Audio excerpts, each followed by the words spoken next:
Hi, I'm Nick Maselli. At TD Bank, we believe all citizens need to be informed about the important financial issues that affect their daily lives. That's why we're proud to support programming produced by the Caucus Educational Corporation and their partners in public television. Funding for this edition of One-on-One with Steve Adubato has been provided by Horizon Blue Cross Blue Shield of New Jersey, New Jersey City University, TD Bank, the New Jersey State Nurses Association, and the Institute for Nurses, the Healthcare Foundation of New Jersey, founded by the Jewish community, the Give Something Back Foundation, providing mentors and scholarships to help Pell Grant-eligible students go to college and graduate in 4 years debt-free. And by Cone Resnick. Promotional support provided by NJ.com. Small news, big news, True Jersey. And by the New Jersey Chamber of Commerce, the statewide voice of business in New Jersey. This is One-on-One. I'm an equal American just like you are. The jobs of tomorrow are not the jobs of yesterday. Look at this. You got this? Here it is, man. Look at that. Life without dance is boring. When you first heard that they were doing Charlie Rose and Gayle King, didn't you go, what? Do you enjoy talking politics? No. People call me because they feel nobody's paying attention. Our culture, I don't think, has ever been tested the way it's being tested right now. Such a good question. High five.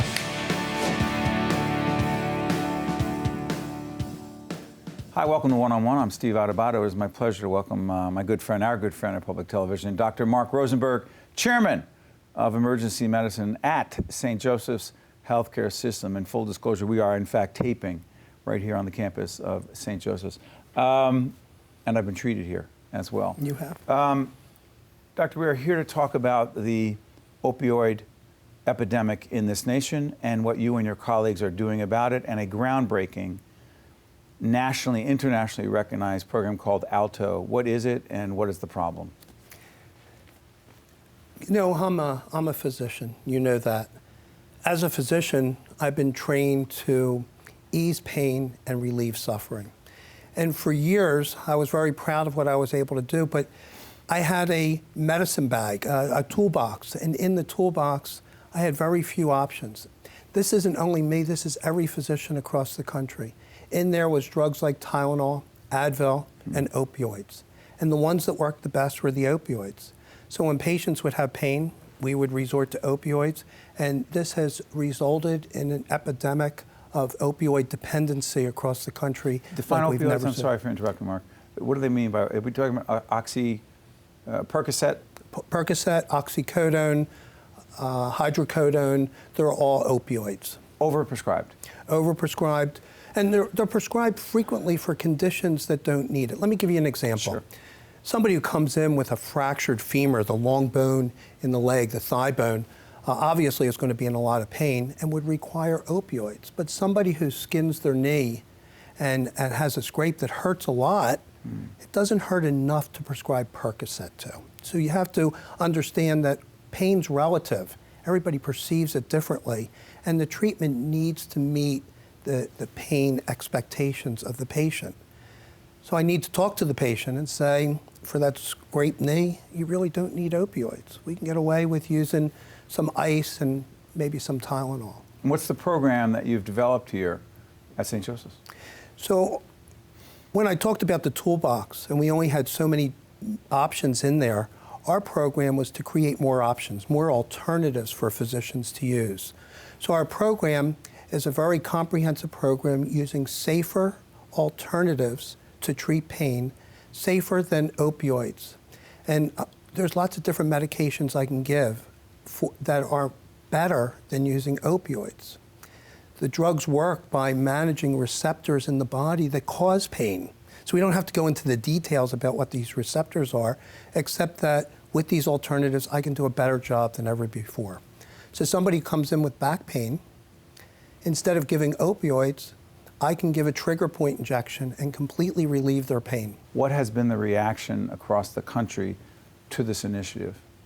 We have gotten calls from colleagues in emergency departments, not only across the country, but across the world. We've gotten calls from healthcare systems in Turkey, the UK, Canada, the Canadian Medical Society even, and many of our colleagues across the country who are interested in improving the care of their patients without the use of opioids. What are they looking for? The physicians are looking for options. They're well-meaning, and as I said, they don't have a lot of options in the past except to go to opioids. So they're looking for a way to manage their patients with specific pain-related problems like back pain, kidney stone, fractures, where we can treat without using opioids. But doctor, what would you say to those who would say right now, you know what, I'm on some opioids, right, or whatever opioid, and I'm functioning, I'm fine, or I know someone who is, and they're fine. What would you say to them? Well, if they're on opioids chronically, then they may have a chronic pain condition. And adding alternatives may allow them to lower their dose of opioids. What's important here, Steve, is that opioids are very important and excellent pain medication. You're not against opioids? No. And you know, it seems like the society demonizes opioids. I had a patient who came in who had cancer. It had spread throughout her body, and she was in tremendous pain. And her daughter brought in her mom, because she was worried that she was in so much pain. And when I talked to Mom, the reason she was in pain is she was afraid to take her opioids because she heard they're dangerous. Opioids are excellent medications, but need to be used with respect. They could be dangerous if used inappropriately. They need to be monitored appropriately by a physician who understands pain management. A couple things here. You are concerned about some of your colleagues and the medical industry overall over-prescribing, unnecessarily prescribing opioids. Why do you think it happens so often? I think... And excuse me, to what degree are patients driving it? If we go back less than a decade, there was a push by many organizations to treat pain as a fifth vital sign. So if somebody would come into the emergency department, I was obligated to manage their pain. And the goal was, here's the problem, to get them to no pain. So all of us have been asked about our pain. 1 to 10. 1 to 10. 10's the worst possible pain. Yes. 1 or 0 is no pain.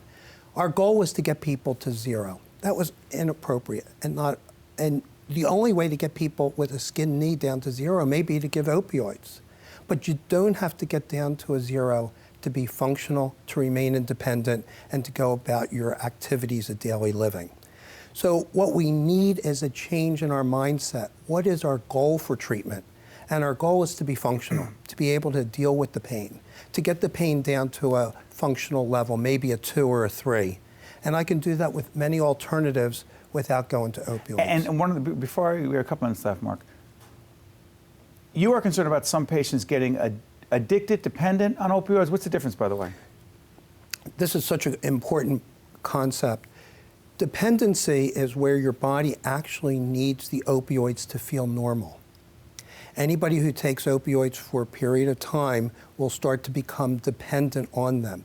Addiction is very different. It is a mental health problem where you actually go to extremes and actually harm yourself to get the drug. Somebody who will rob and steal and do things that are dangerous, take overdoses, try to get high. These are people who have addictive type of problems, which is a whole different medical issue than dealing with dependence. And you were worried about that? Well, I'm very worried because I'm worried about the dependency. 2 million people in the United States are dependent on opioids, and many of them function every day in a job.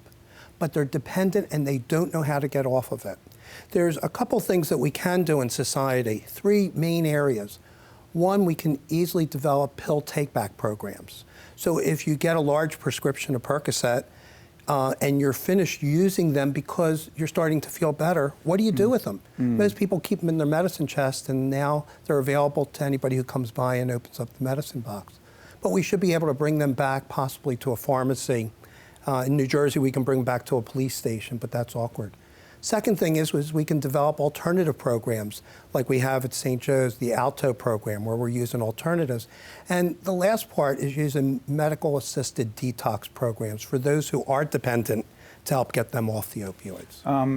I want to thank Dr. Mark Rosenberg, the Chairman of Emergency Medicine at St. Joseph's Healthcare System. And I would also be less than candid if I did also not disclose that I've done leadership development and executive coaching in the field and consultant in the field of communication at St. Joseph's. I want to thank you, Dr. Rosenberg, this is a national and international issue. We need to understand more about the opioid problem and what needs to be done to deal with it. Dr. Mark Rosenberg, thank you so much. Appreciate it. Stay with us. We'll be right back right after this. To watch more One-on-One with Steve Adubato, find us online and follow us on social media. We're here at the 20th anniversary of the Russ Berrie Awards for Making a Difference. Two very special people are joining us right now, Joe and Jane Clementi, the parents of Tyler Clementi, who people know the story, but they don't really know the difference that both of you chose to make after Tyler committed suicide, bullied, cyberbullied. They know the media story. They don't really know why both of you decided to make a difference in the lives of so many others after that and try to fight this. Why did you? Well, we just really wanted to make sure that no one else would ever feel as humiliated or ashamed as Tyler did when he found out that he had been cyberbullied while in an encounter with another man. And then I think really what harmed Tyler most was the tweets and the posts on Facebook. After the fact, that's what he kept going back to when he finally his last thing that he looked at when he left for the bridge that day were the posts on the Twitter feeds. So we really want to make sure that no one else ever feels humiliated and ashamed as Tyler did. We want to make a difference, and this is such a beautiful event because this is doing the same thing that we're trying to do. We're trying to put an end to online and offline bullying in schools, workplaces, and faith communities, and trying to create a culture of kindness, going further upstream, making kindness what everyone wants to do. And here we're seeing people honored for all sorts of kindness, what little or large, everybody's making a difference, and it takes many voices to make the difference and to create that culture.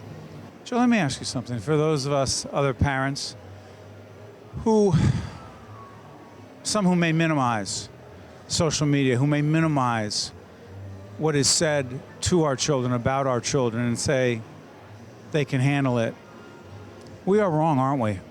Well, I think those people would be making a mistake. I mean, clearly in Tyler's case, that was a mistake.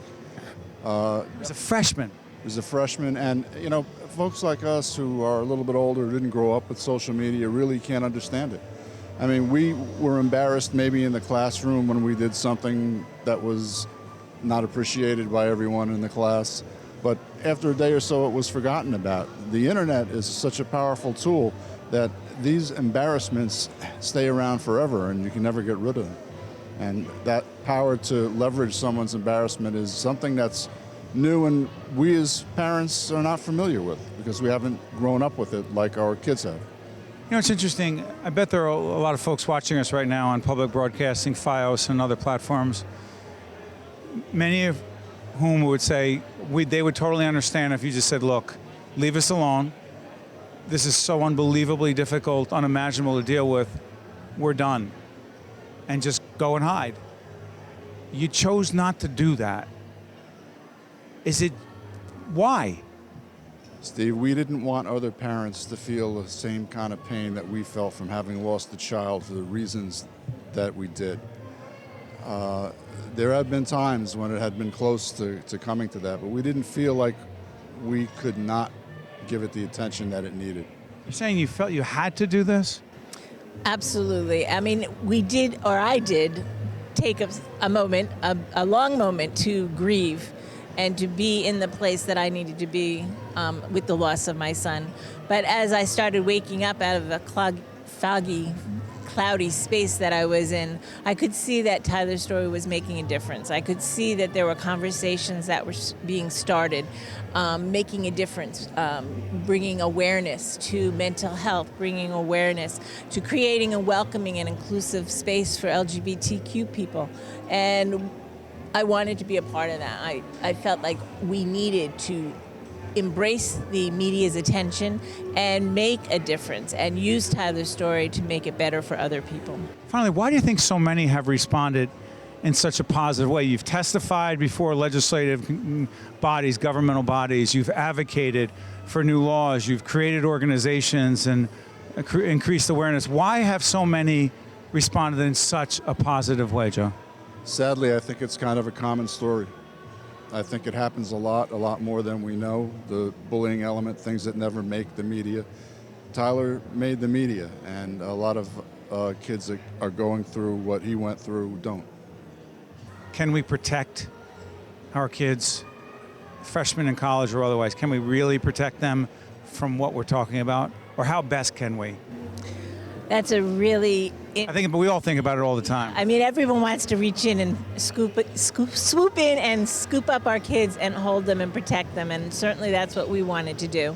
I know one of the things, though, we just partnered with AT&T, and we just released a poll that we had done within the last 6 months, and it showed that 50% of all youth have been cyberbullied. 50%? Yes, just at the 50% mark, and 8 in 10 youth know somebody who has been cyberbullied.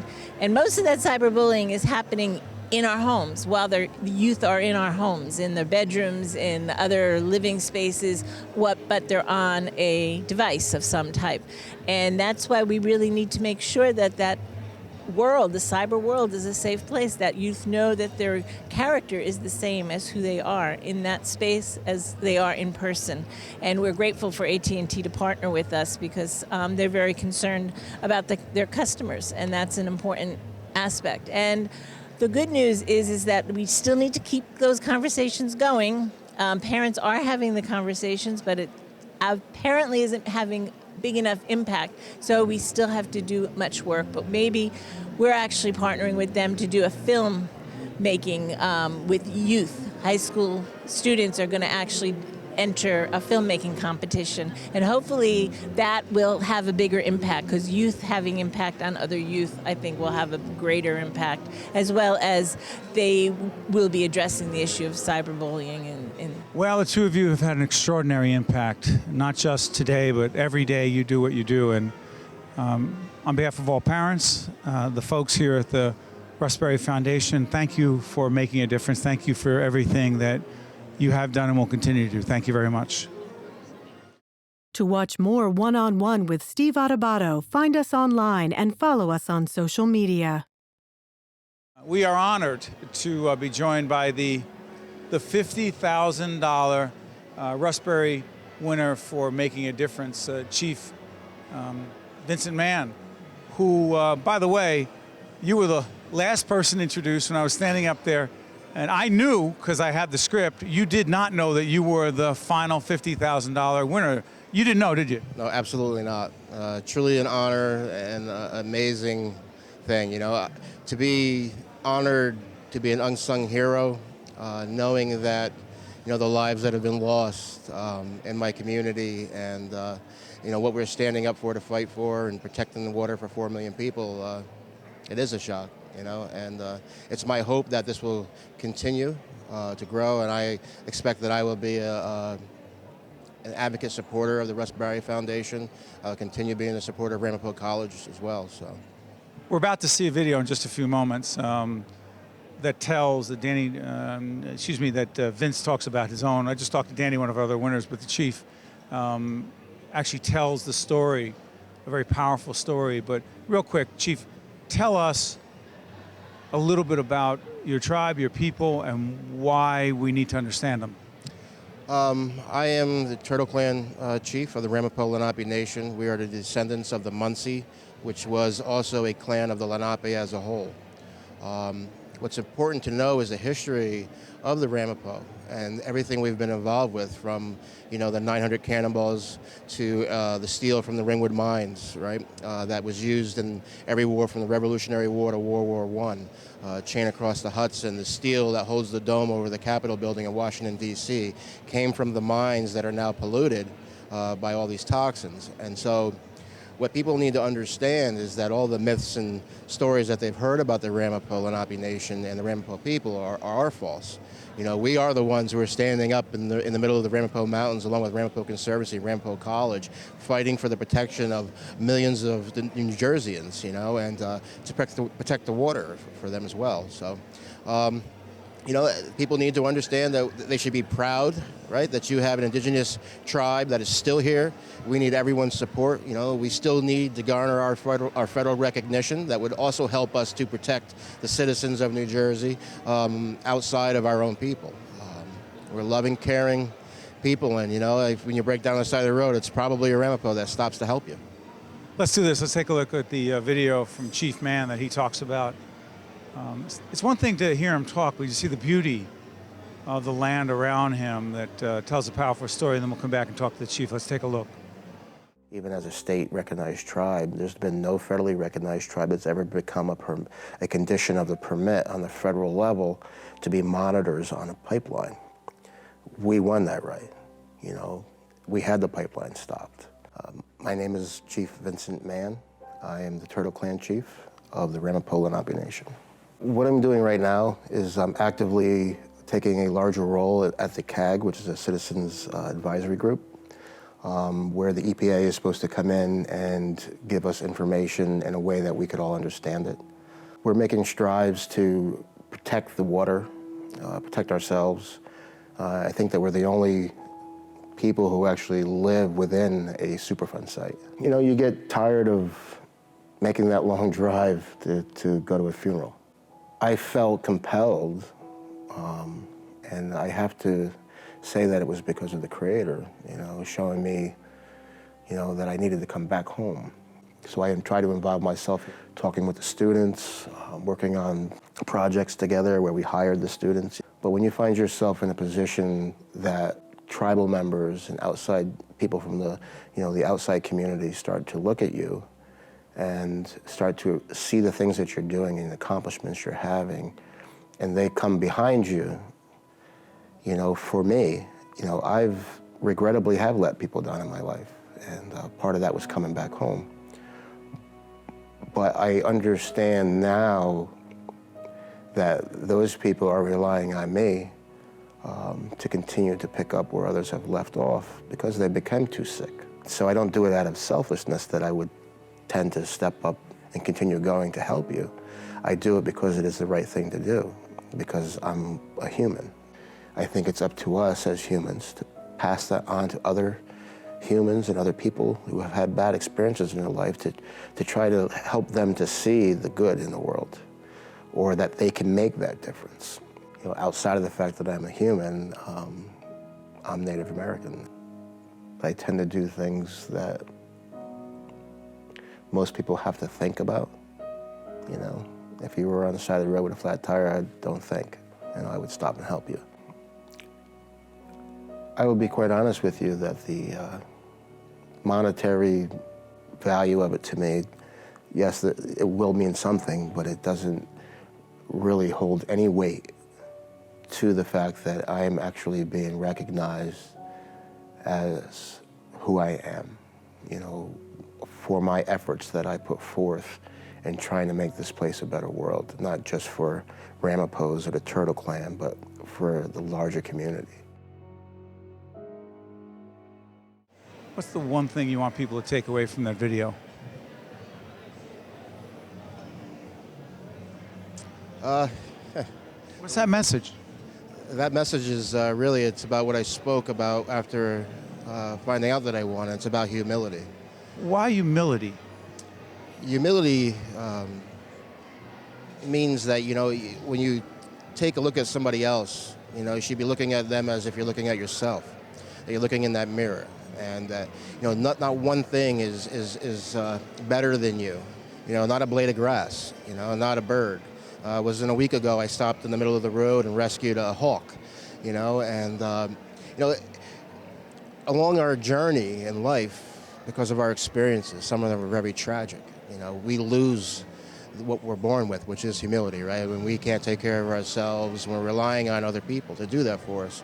And through life and through those tragic experiences, or arguments and things like that, we lose that humility. We lose that humanness about us. And we become what I say is people. Devil's advocate, Chief, but don't you need ego and a degree of, I don't know if it's arrogance or assertiveness to fight the fight you're fighting, to go to congressional committees, to get people to move? Is ego, no?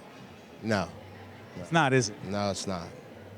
If I could take it out of here, I would show you. It's my heart, right? That's what it is. I used to wear it on my shoulder. As a kid, I was ridiculed and laughed at and, bullied. And so one of the honor... You were? Yes, sir. One of the honorees that was here today, you know, their child committed. Tyler Clementi's parents. Yes, sir. That's why I stood up. You know, I know what that is. Our kids continually battle that every single day. You know, the fight of the Ramapo is the fight of every American. You know, and just for us, it's a little added thing on there because we still have to maintain our cultural identity. You know, and to live in two different worlds. You know, 39 miles outside of New York City. You know, so you don't need that. You need to have heart. You need to have understanding. You need to be able to cry, show your emotion, show that you're a human. You know, show that you have that humility in you, right? You know, and through the course of life, people find that humility when their son is trying to set on them. You know, that's when they're sorry for, you know, the argument, not talking to their brother for a long time, or if it's their children or their parents or a friend, you know, and they find that humility again. And sometimes people don't find that out until it's too late. And I'm just honored enough to be recognized for finding my humility again. Last question, Chief. I ask a lot of people the greatest lesson they've learned about leadership, the greatest leadership lesson. What's yours? Is it humility? It is humility. Any great leader, in my eyes, will be a leader that holds their people up above them. And sometimes that means that you can't even see who they are. And that truly is what an unsung hero is, right? And I guess that's who I am, even though I don't see that. Congratulations, Chief. Thank you. One-on-One with Steve Adubato has been a production of the Caucus Educational Corporation, celebrating over 25 years of broadcast excellence. Funding for this edition of One-on-One with Steve Adubato has been provided by Horizon Blue Cross Blue Shield of New Jersey, New Jersey City University, TD Bank, the New Jersey State Nurses Association, and the Institute for Nurses, the Healthcare Foundation of New Jersey, the Give Something Back Foundation, and by Cone Resnick. Transportation provided by Airbrook Limousine, serving the metropolitan New York, New Jersey area.